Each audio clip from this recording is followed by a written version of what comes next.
A gente quase matou um inocente e o verdadeiro monstro estava só observando. O grito cortou a mata como navalha. Um homem caído no chão, sujo de sangue, tentava levantar as mãos, não para atacar, mas para se proteger. Em volta dele, rostos furiosos, mãos armadas com paus e facões. O medo tinha virado raiva, e a raiva, violência. Alguém gritou: "Acerta a cabeça dele!" Mas antes do último golpe cair, eu vi, lá no fundo da mata, entre as árvores, 2 olhos amarelos, redondos, famintos. O verdadeiro lobisomem estava ali, quieto, assistindo tudo. E a gente estava batendo na pessoa errada. Naquela noite, o monstro escapou, e a culpa ficou plantada no peito de cada um de nós. Eu nunca fui muito de acreditar nessas histórias de assombração que o povo contava lá para as bandas de Garanhuns. Desde pequeno, ouvia minha avó falar de lobisomem, mula sem cabeça, alma penada, e ria, achando tudo invenção de gente sem o que fazer. Mas naquela noite, eu aprendi do pior jeito que tem coisa que a gente não explica. Tem silêncio que fala, e tem medo que mente. Era noite de sexta, lua cheia alta no céu, mas a luz parecia tímida, escondida atrás de umas nuvens grossas, como se até ela tivesse medo de olhar para baixo. O vento soprava mais gelado do que o comum, mesmo para quem está acostumado com o frio da serra. A mata, que de dia era barulhenta com passarinho e cigarra, estava muda. Não se ouvia um pio, nem sapo, nem grilo. Só o som das folhas se mexendo, secas, nervosas, como se cochichassem entre si. "Sai daqui!" Mas ninguém quis ouvir, nem eu. Na vila, a tensão já estava se espalhando fazia uns dias. Um burburinho que começou baixinho e foi crescendo. Diziam que o lobisomem tinha voltado a aparecer. Primeiro, foi um rastro estranho, encontrado na lama, bem fundo, com marcas de garras. Depois, foi a voz da Zefa, lá da Rua do Cruzeiro, dizendo que viu um homem enorme, sujo de sangue, correndo cambaleando pela estrada velha, nu da cintura para cima, com os olhos esbugalhados e a boca espumando. "Eu vi, eu juro por tudo!" ela dizia, batendo no peito, com as mãos trêmulas. "Tava perto do riacho, o bicho me olhou como se quisesse rasgar minha alma. E bastou aquilo para a vila entrar em alvoroço. Porque em cidade pequena, notícia voa mais que vento. E o medo se espalha mais rápido que qualquer coisa. Em menos de 1 hora, um grupo de homens já estava se reunindo perto do armazém do seu Joel. Era gente com machado, com facão, com pedaço de pau, com estilingue, uns com cara de coragem. Outros, a maioria, com o rosto tenso, fingindo bravura só para não mostrar o pavor que crescia no peito. "Não podemos deixar esse bicho solto por aí", dizia Zé de Tota, que sempre gostava de se fazer de líder, mesmo que ninguém nunca tivesse escolhido ele para nada. "Hoje a gente resolve isso, antes que aconteça o pior. E se for só um doido?" Alguém perguntou no fundo. "E se for mesmo o lobisomem? Tu vai esperar ele entrar na tua casa para acreditar?" Aquilo bastou. A maioria se calou. Eu, como besta que era, fui com eles. Peguei um pedaço de pau comprido, pesado, que estava encostado na lateral do galpão da olaria e segui atrás da multidão que marchava como se fosse exército indo para a guerra. Mas era guerra contra o quê? Ninguém sabia direito. Só sabíamos que tínhamos medo. E o medo, o medo tem força. A mata de Garanhuns é densa, alta. Quando a gente entra, parece que o mundo lá fora desaparece. O cheiro de mato molhado, de terra, de seiva, o barulho das folhas estalando sob os pés, o ar úmido, mas naquela noite tudo parecia errado. Era como se o próprio mato estivesse em silêncio, observando. "Vocês escutaram isso?" sussurrou Tonho da farmácia, parando de repente. Todo mundo congelou. Um estalo mais forte, galho quebrado, um farfalhar rápido, nervoso. "Tá perto", murmurou Zé de Tota, apertando o facão com as 2 mãos. Está sentindo? O cheiro? De fato, tinha um cheiro no ar, forte, de bicho molhado com sangue.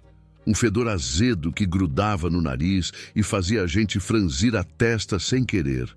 Eu tentei engolir seco, mas minha garganta parecia ter travado.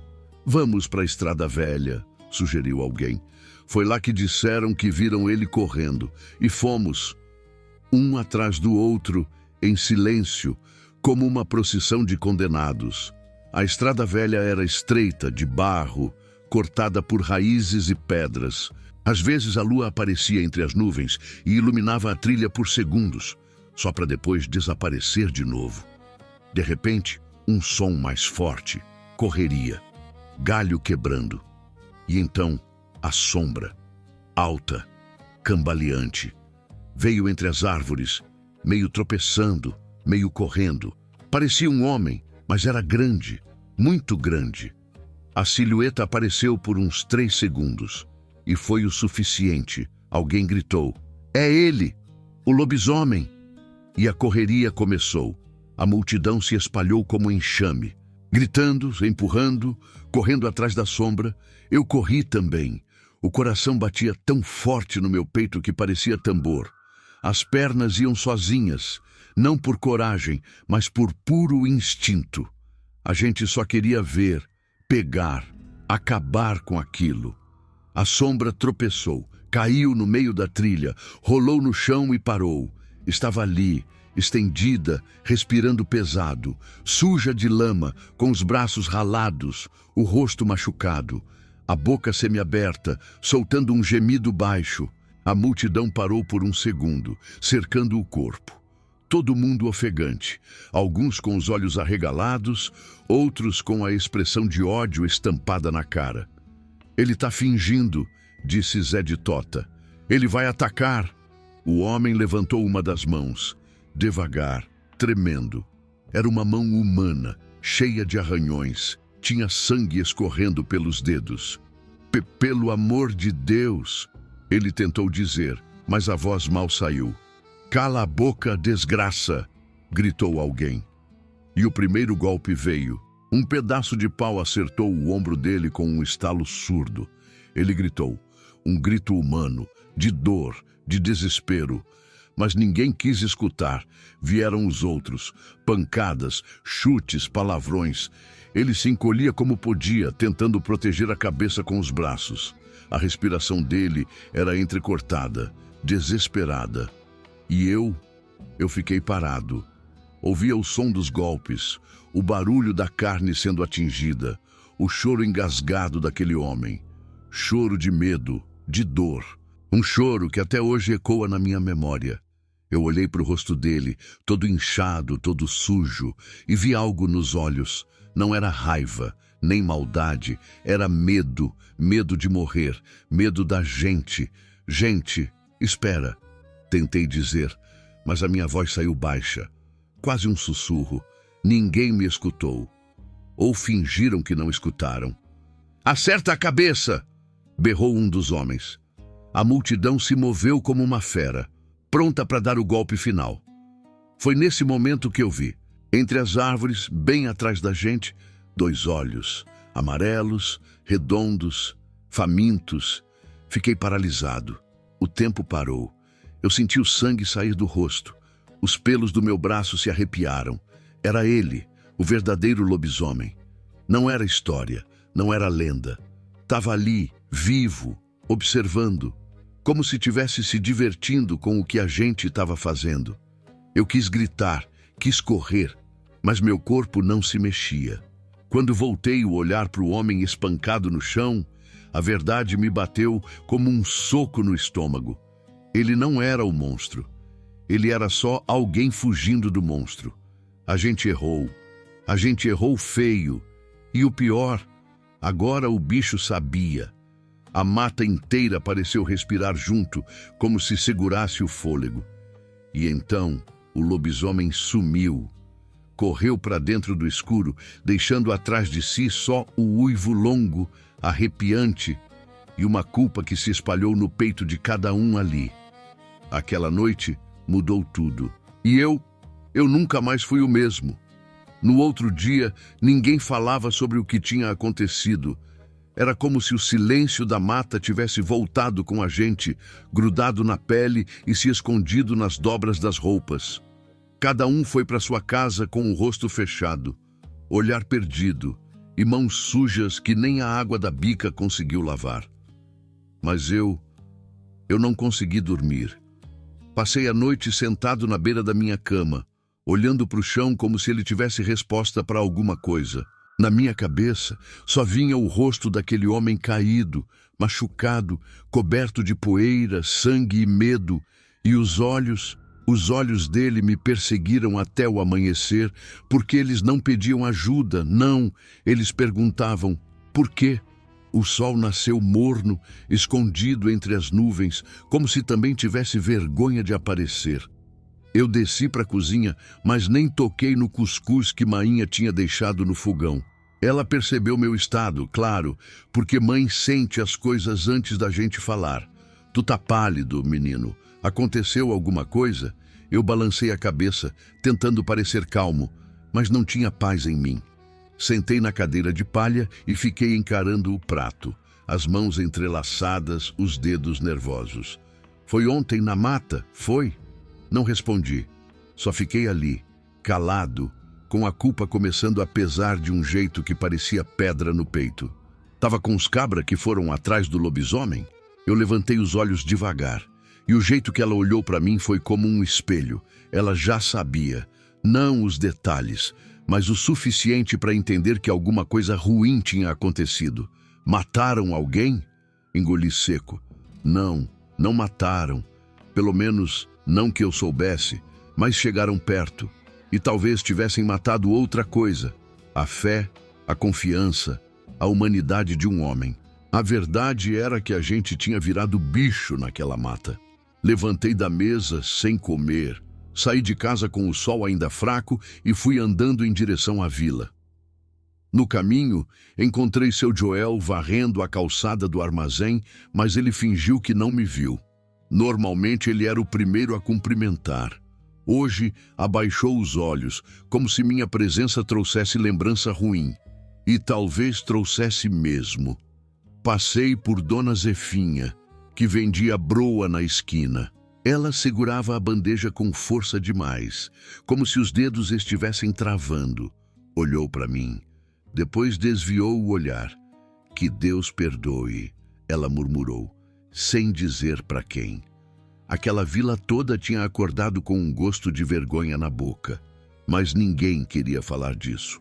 O medo que tinha gritado alto na noite anterior agora se escondia atrás de portas trancadas e olhares desviados. Cheguei na bodega do Tonho e encontrei uns 4 ali dentro. Zé de Tota estava entre eles, encostado no balcão, tomando café preto, olhando para o fundo da xícara como se estivesse tentando adivinhar o futuro. Bom dia, falei, entrando. Ninguém respondeu.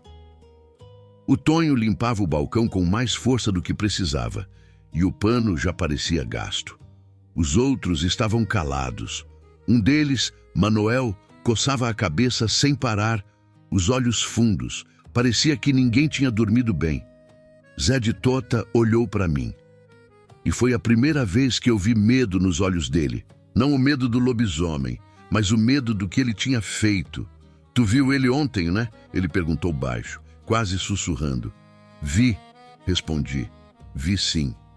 Era ele mesmo? O lobisomem? Demorei para responder, porque a pergunta era traiçoeira. Ele quem? O homem que a gente quase matou? Ou o monstro que apareceu depois, com os olhos brilhando no escuro? Não, falei. Não era ele, não. Zé de Tota baixou a cabeça.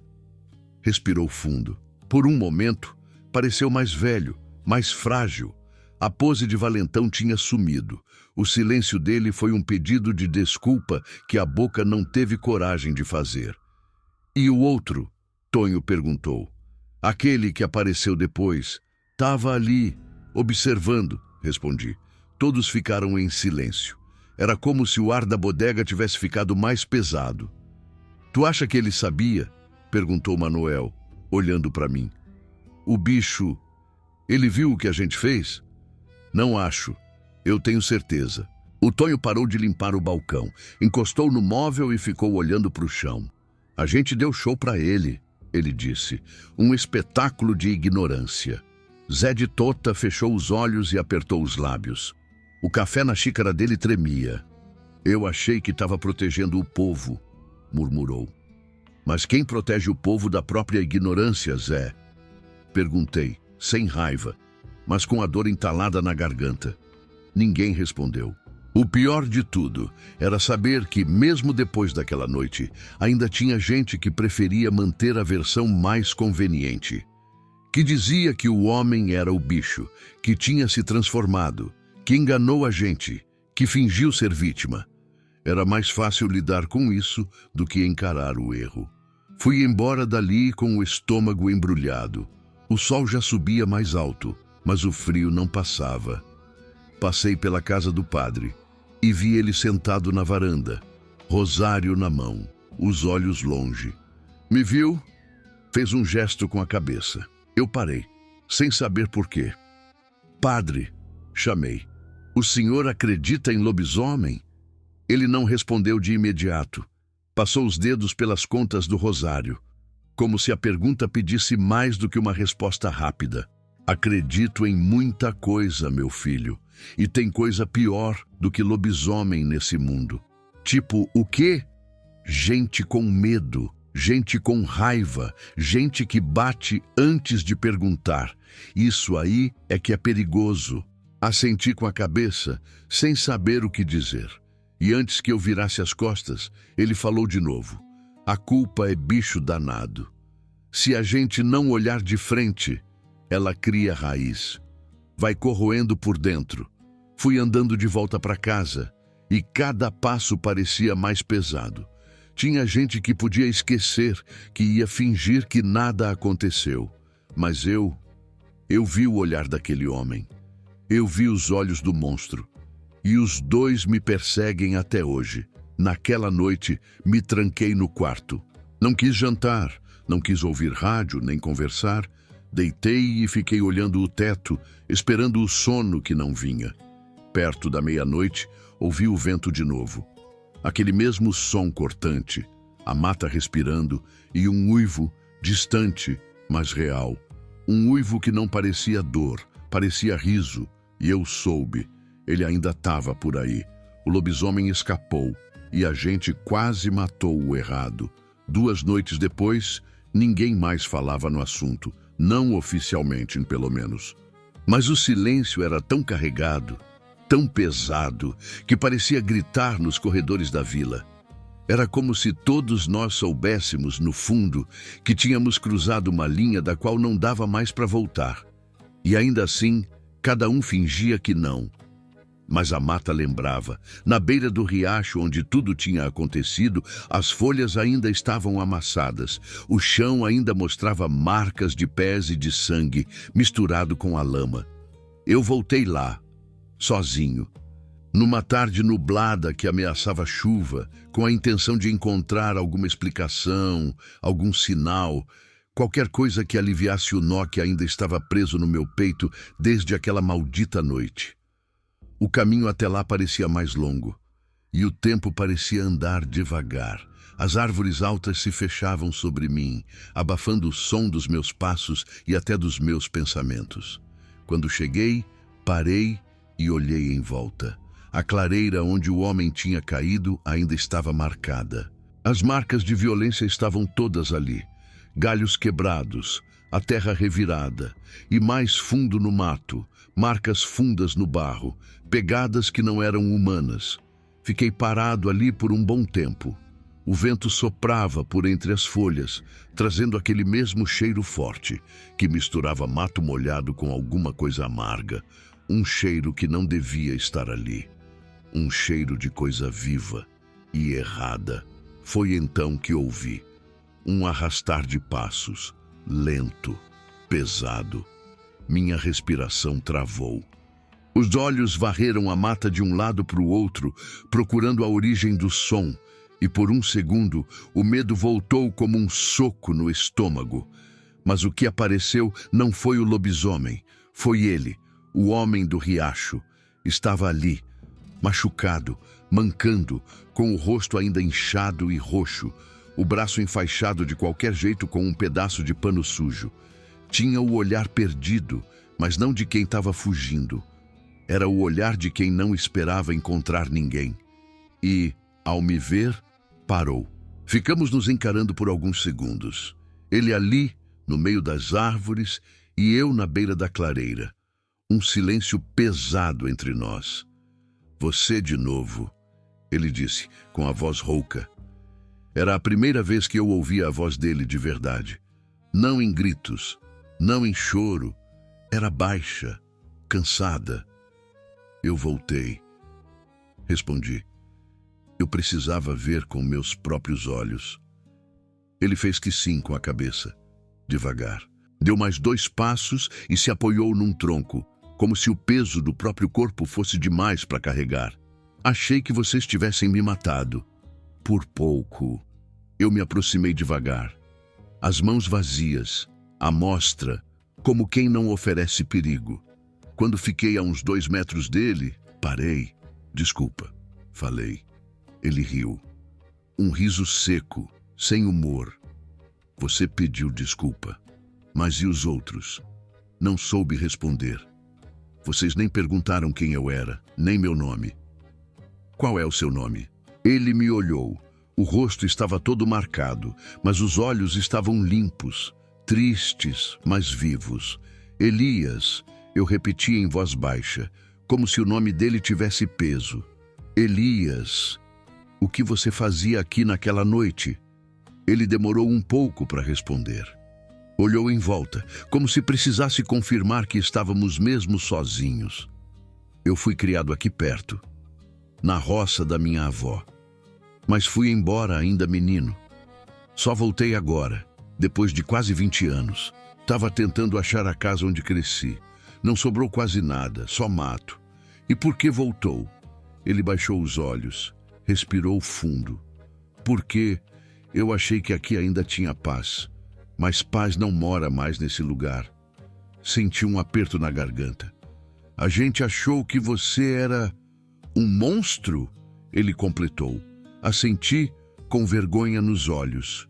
Elias passou a mão no rosto, como se tentasse tirar uma lembrança ruim da pele. E quando vocês me cercaram, eu achei que fosse morrer. Só pensei em fechar os olhos. Mas aí eu vi você, parado, diferente dos outros. E por um instante, achei que talvez tivesse alguém ali que ainda enxergava. Eu vi medo nos seus olhos. Medo de gente. Ele assentiu de novo. É disso que eu fujo agora. Não do lobisomem. Mas ele estava ali. A gente viu, eu vi. Elias levantou os olhos de novo. Dessa vez com uma expressão estranha, meio amarga. Ele sempre tá. Ele nunca vai embora. A mata é dele agora. E ele gosta de ver gente se destruindo. Não precisa atacar, só precisa assistir. Ele te seguiu? Sempre segue, mas nunca chega perto demais. É como se me usasse de isca. A revelação caiu como um peso. Elias era a presa, o chamariz, aquele que carregava a maldição sem tê-la. E por que você não contou isso antes? Ele olhou para mim com uma tristeza que parecia vir de muito mais longe do que essa vila. Quem ia acreditar em mim? Um homem sozinho, estranho, andando no escuro? Para vocês, eu era mais fácil de odiar do que o bicho que ninguém via direito. Ficamos em silêncio de novo. Eu senti um nó na garganta, uma raiva de mim mesmo, de todos nós. A ignorância tinha nos feito monstros. E o verdadeiro bicho só tinha se aproveitado disso. Elias, eu quero ajudar você. Me ajudar como? Vão me bater menos na próxima vez? Eu posso contar o que aconteceu, fazer o povo saber da verdade. E você acha que eles querem ouvir? Que eles vão escutar você? Pensei na cara do Zé de Tota, no olhar da dona Zefinha, no silêncio do seu Joel. Pensei na vila inteira, trancada dentro das próprias mentiras. E percebi que ele tinha razão. Eu posso tentar. Elias deu um passo para trás, se preparando para voltar para o mato. Não tente por mim, tente por vocês, porque enquanto o monstro continuar rindo da ignorância de vocês, ele nunca vai embora. Antes de desaparecer entre as árvores, ele parou mais uma vez. Ah, e outra coisa. O quê?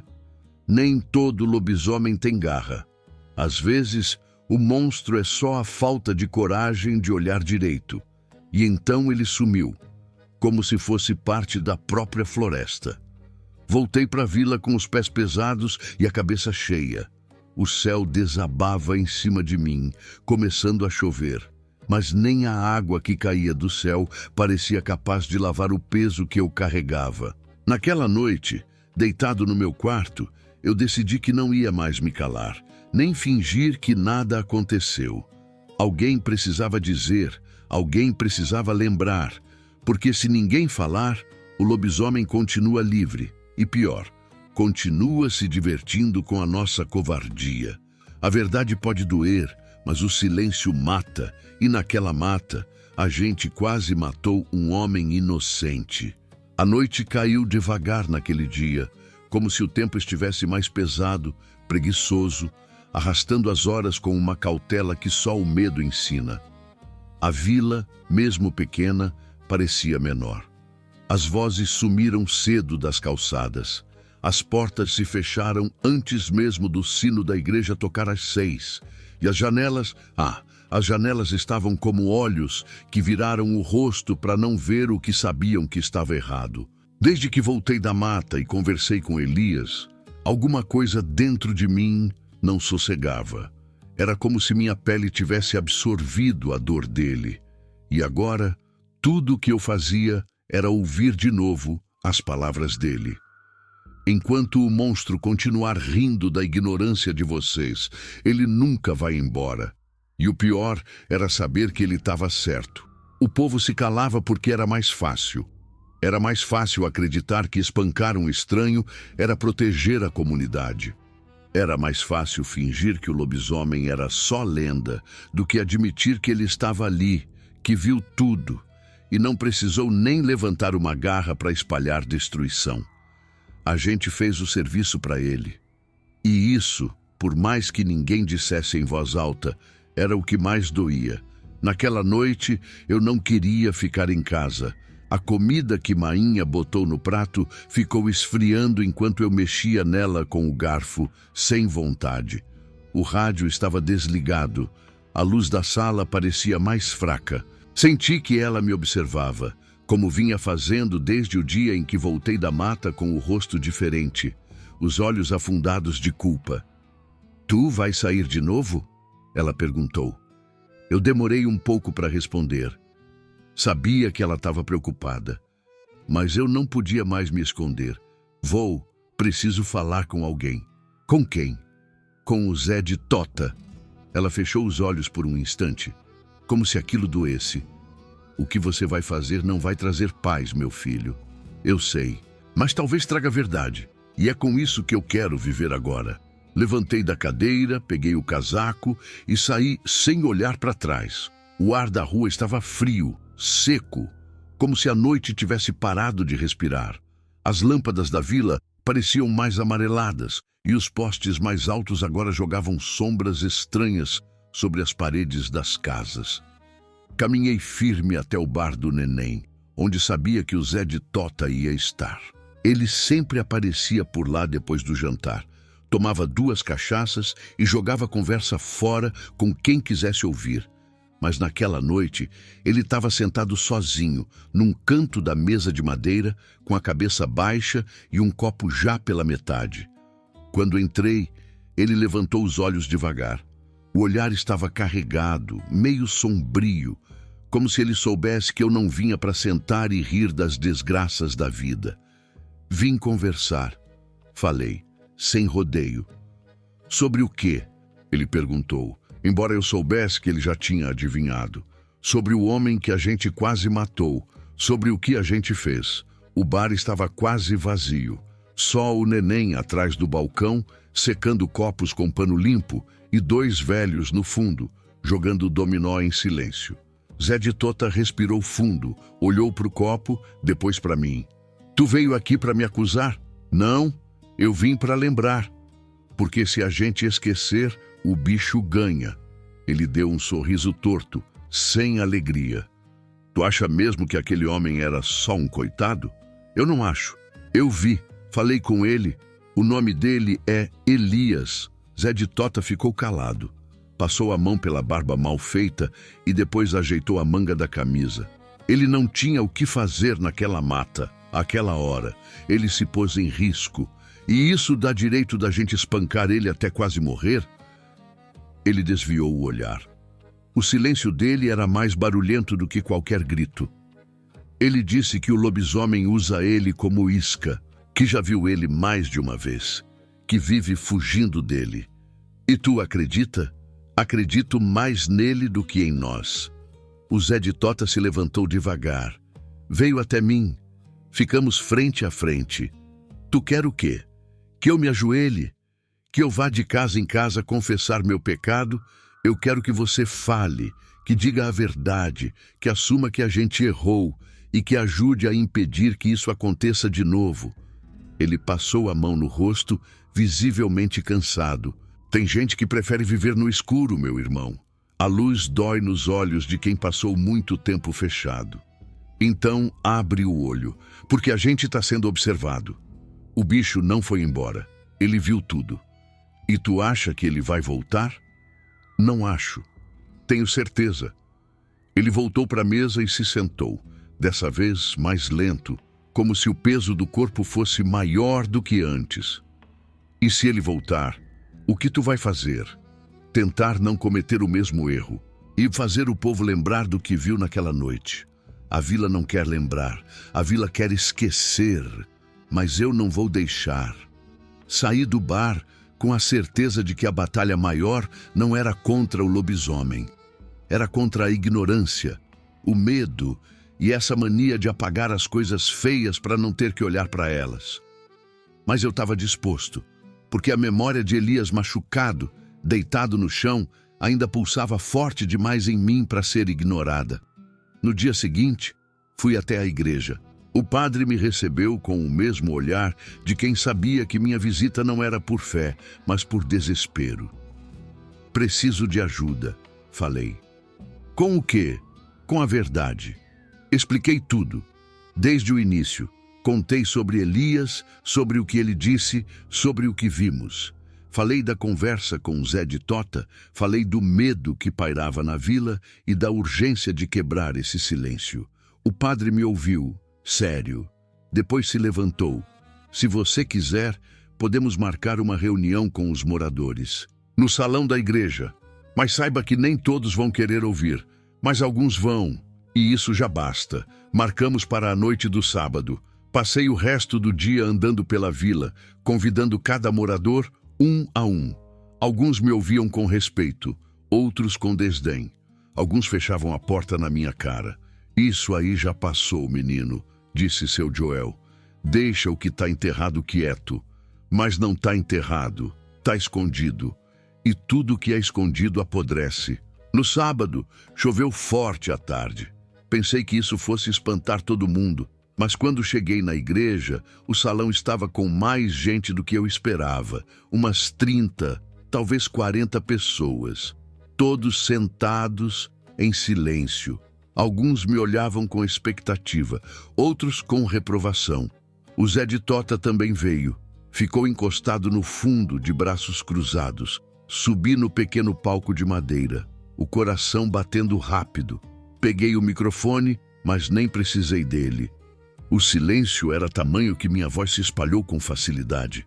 Eu sei que ninguém quer estar aqui, que todos preferiam esquecer, mas o que aconteceu naquela noite precisa ser lembrado, porque a gente quase matou um inocente. As pessoas se entreolharam, alguns murmuraram. O nome dele é Elias. Ele veio procurar a casa da família dele. E a gente tratou ele como um monstro. Espancamos ele. E enquanto isso, o verdadeiro monstro, o lobisomem, só observava. Silêncio. Ele está lá fora. Ainda está e vai voltar. Mas o que a gente fez foi pior, porque a gente tinha escolha e escolheu a violência. Alguém no fundo da sala se levantou. Era Manuel. Eu vi os olhos, Os olhos do bicho não era daquele homem, era outro, lá atrás, entre as árvores. Outros começaram a confirmar aos poucos, e aquilo começou a mudar o clima. A verdade começou a tomar forma. A gente errou, e precisa assumir isso. Senão, o erro vai virar parte de quem a gente é, e vai nos destruir por dentro. Terminei ali com a voz embargada. Se a gente quiser ter paz de novo, a gente precisa começar pedindo perdão. Saí do palco em silêncio, e por alguns minutos ninguém disse nada, mas ninguém foi embora. E isso, para mim, já era o começo de alguma coisa. A vila tinha ouvido, e uma semente de mudança foi plantada. Mas eu sabia, o bicho ainda estava solto. E à noite, em Garanhuns, ainda ia gritar de novo. Na vila, tudo que se espalha rápido é a mentira.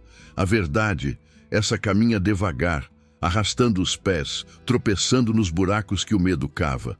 Depois daquela reunião no salão da igreja, eu achei que o povo ia começar a abrir os olhos, mas o que vi foi um silêncio diferente.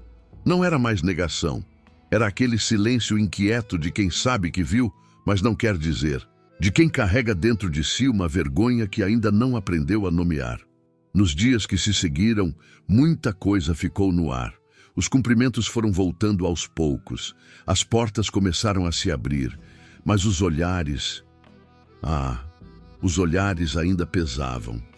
Passar por Zé de Tota na rua era encontrar com um homem em conflito. Ele não falava mais como antes. O peito dele já não se enchia da mesma valentia. E o facão, que antes anda pendurado no cinto, agora descansava em casa, esquecido. Mas eu sabia que aquilo não ia durar, porque o monstro não foi embora. As noites ficaram mais frias, o vento soprou mais forte, e os animais começaram a desaparecer. Primeiro foram as galinhas do quintal da Zefinha, depois os porcos de seu Joel. O rastro era sempre o mesmo, pegadas fundas na lama, marcas de garra nas árvores, cheiro forte de coisa podre no ar, e um uivo longo, rasgado, que subia pela serra e se espalhava pela vila feito lamento de alma velha. Na quarta-feira, eu ouvi o uivo de novo. Eram quase 3 da manhã. Estava deitado, mas o sono não vinha. O vento soprava forte e a janela batia leve, de vez em quando, como se alguma coisa lá fora respirasse perto demais. Quando o som cortou o silêncio, minha espinha gelou. Era o mesmo som daquela noite. Não havia raiva nele, era deboche. Levantei da cama, fui até a janela e olhei para fora. A rua estava vazia, como sempre. A luz do poste fazia dançar as sombras das árvores, e o farfalhar das folhas misturava-se com o som da minha respiração. Por um instante, jurei ver algo se movendo no fim da rua. Uma figura baixa, quase se arrastando, mas quando pisquei, sumiu. Na manhã seguinte, fui atrás de Elias. Fui ao mesmo lugar onde o encontrei da outra vez, perto do riacho, onde a clareira ainda guardava as cicatrizes da nossa ignorância. O caminho estava úmido, como se a mata tivesse chorado a noite toda. O cheiro estava mais forte, mais azedo. E os pássaros, eles não cantavam. Quando cheguei, Elias já estava lá, sentado num tronco caído, com o rosto cansado e os olhos vermelhos. Ele voltou, disse ele, sem nem levantar a cabeça. Eu ouvi o uivo. Não foi só o uivo. Essa noite, ele chegou mais perto do que nunca. Me aproximei devagar. O corpo de Elias estava visivelmente mais fraco. Os ombros caídos, a respiração curta. O que aconteceu? Ele me cercou. Ficou me rodeando. Não atacou, só me olhou. Como se quisesse me dizer alguma coisa. Como se estivesse esperando. Esperando o quê? Elias levantou os olhos. Neles havia algo novo. Algo que antes não estava ali. Medo, sim, mas também uma espécie de resignação. Como quem entende que a batalha já está perdida, que o povo faça de novo o que fez da outra vez, que ele não precise nem se sujar. Não, a vila está mudando, Elias. Devagar, mas tá. Não é rápido o bastante. Nos sentamos ali, em silêncio, por alguns minutos. O vento fazia as folhas dançarem com delicadeza, como se quisesse nos distrair da verdade. Mas ela era gritante. A culpa ainda mora aqui, ele disse. E enquanto ela morar, o monstro vai ter morada também. Olhei em volta. A mata parecia quieta, mas não em paz. Era aquela calma de tempestade chegando. O que a gente pode fazer? A verdade tem que ser completa. Não basta dizer o que aconteceu. Tem que mostrar. Mostrar como? Elias hesitou. Pegou uma pequena bolsa de couro que estava ao lado do tronco, abriu com cuidado e tirou de lá um pedaço de papel grosso, meio rasgado, meio sujo. Era um desenho feito à mão, preciso, realista, de olhos amarelos, redondos, famintos. Eu desenhei na noite passada. Ele estava tão perto que eu consegui ver todos os detalhes. E mais, ele puxou outro papel, menor. Isso aqui é a planta da antiga casa da minha avó, a mesma que ficava ali perto da trilha. Eu fui até lá, achei as marcas. A casa já não existe mais, mas as fundações ainda estão lá. As mesmas pedras, os mesmos degraus. E o que isso prova? Que eu não apareci do nada, que eu pertenço a esse lugar, que a minha história se mistura com a da vila, e que eu fui tratado como inimigo, onde, na verdade, eu sou filho. Aquilo me atingiu como tapa no rosto. Elias, você tem que mostrar isso para o povo. Você tem que ir até lá com a gente. Não vão me ouvir. Eu posso convencer eles. Eles vão me ver. E isso basta. Se virem o que eu vi, se sentirem o que eu senti, talvez entendam. Voltei para a vila com a missão engasgada no peito. Passei o dia reunindo alguns moradores. Falei com seu Joel, com a professora Helena, com Tonho da farmácia, com Manuel. Aos poucos, reuni um grupo pequeno, mas importante. Gente que tinha voz na comunidade. Gente que, talvez, pudesse mover o resto. Marcamos de ir até a mata no fim da tarde. Elias nos esperaria lá, perto das fundações da casa da avó. Quando chegamos, o sol começava a cair, lançando uma luz dourada que parecia mágica. Mas nada ali era bonito. Tudo ali era memória crua, doída. Elias nos esperava em pé, com os papéis nas mãos. Quando viu o grupo se aproximando, respirou fundo. Alguns pararam de andar ao vê-lo. Outros apertaram os olhos, como se ainda tivessem dúvida. Esse lugar aqui, ele começou com a voz firme, já foi minha casa. Aqui eu aprendi a andar, a correr, a plantar.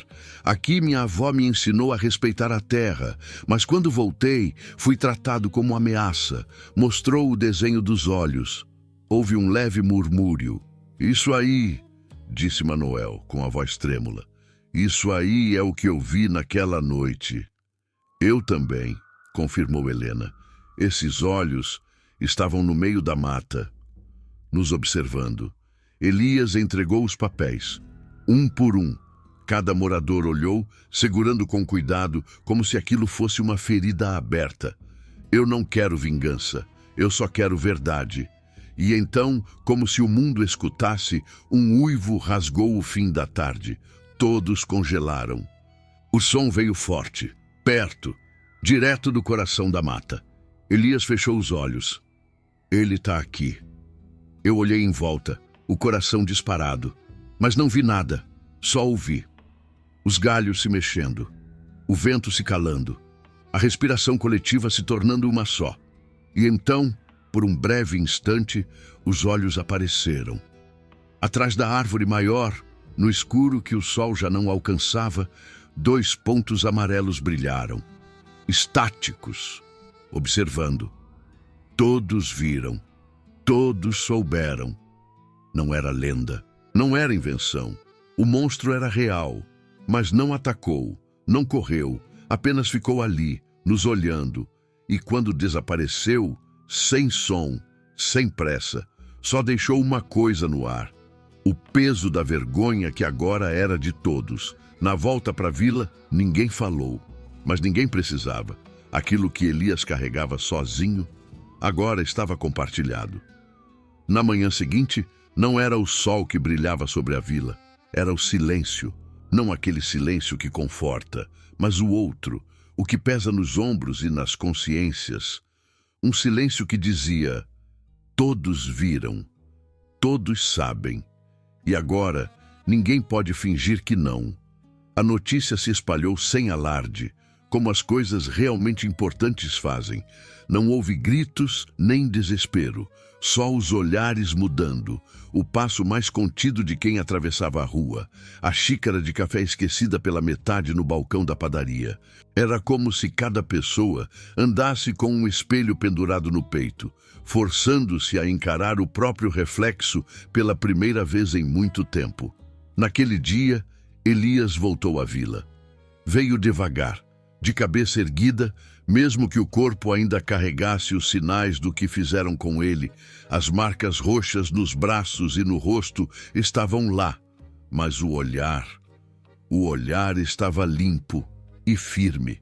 Um olhar de quem venceu, não o monstro da mata, mas o monstro do medo alheio. Eu caminhei ao lado dele até a praça principal, onde alguns moradores já estavam reunidos. Foi Helena quem deu o primeiro passo. Elias, disse ela, com voz firme, mas suave. A vila te deve mais do que um pedido de desculpas. Ele parou. Olhou para ela por um momento longo demais, como se medisse cada palavra antes de responder. O que eu quero não é que peçam desculpas. O que eu quero é que lembrem. O povo foi se aproximando aos poucos. Zé de Tota estava entre eles. Os olhos fundos, o rosto cansado. Trazia nas mãos o facão, não empunhado, mas envolto num pano, como quem carrega algo que não quer mais usar. Ele veio devagar, até ficar frente a frente com Elias. Eu fui o primeiro a te bater, confessou, num tom que tremia. Eu errei. Eu vi o que eu quis ver. Me deixei levar pelo medo, pelo orgulho, pela raiva e pelo que todo mundo estava dizendo. Elias não respondeu de imediato. Estendeu a mão. Zé de Tota hesitou. Depois apertou com força. Um gesto simples. Mas ali, diante de todos, aquilo era mais que um aperto de mão. Era um laço sendo refeito. Uma ferida sendo costurada. A gente precisa falar com o resto da vila, eu disse. Com os que ainda acham que isso tudo é invenção, que o monstro era ele, que os olhos que viram foram alucinação. Não adianta forçar, respondeu Elias. A verdade não entra na marra. Ela chega no tempo dela, mas ela chega. Mesmo assim, naquele fim de tarde, fizemos algo que nunca tinha sido feito antes. Reunimos as pessoas na praça, não para festa, nem para reza, mas para ouvir. Elias subiu nos degraus da igrejinha, com os papéis nas mãos, o desenho dos olhos, o mapa da antiga casa, a certidão de nascimento da avó, as marcas de pertencimento que antes ninguém quis ver. Essa vila é minha tanto quanto de vocês, ele disse. A diferença é que eu fui embora e quando voltei, vocês tinham esquecido quem são. Tinha deixado o medo tomar conta. Mas eu conheço essa terra, conheço esse céu. Eu sei que aqui tem gente boa. Só precisa lembrar de ser. Ouvimos em silêncio. Até as crianças, que normalmente correm de um lado para outro, estavam paradas com os olhos atentos. A lua já subia no céu quando Helena se levantou com uma vela nas mãos. Acendeu ali, diante de todos, e colocou no chão. Uma vela pela verdade, ela disse. Pela luz que faltou naquela noite. Uma a uma, outras pessoas foram acendendo também. Em pouco tempo, a praça estava iluminada por pequenos pontos de luz, tremendo com o vento leve da serra. E ali, naquela imagem, havia algo de sagrado. Uma redenção tímida, mas honesta. Mas eu sabia que ainda faltava uma coisa. O monstro, porque ele não tinha ido embora. Naquela mesma noite, pedi a Elias que ficasse comigo. Tinha espaço em casa, e depois de tudo, era o mínimo que podia fazer. Mainha preparou um quarto simples, limpou tudo com carinho e botou o melhor lençol. Elias agradeceu com um aceno, respeitoso. Mainha não falou muito, mas seus olhos diziam tudo. Ela o olhava como se quisesse apagar com ternura as cicatrizes que os outros deixaram. Perto da meia-noite, o uivo voltou, forte, cortante. Veio de mais perto do que antes. Elias levantou da cama no mesmo instante. Fui atrás. Ele está vindo. Por quê? Porque agora ele sabe que perdeu. Saímos pela porta dos fundos. A noite estava clara, iluminada pela lua cheia, mas o ar parecia espesso. Um cheiro estranho pairava no ar. Não era só o cheiro do bicho.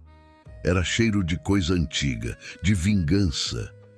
Andamos até a trilha que levava para o milharal, onde os primeiros rastros tinham sido vistos semanas antes. As folhas estavam mexendo, mas não tinha vento. O silêncio era absoluto, como se até os grilos tivessem se calado para escutar. E então vimos, primeiro, o vulto, grande, encurvado, se arrastando por entre as sombras.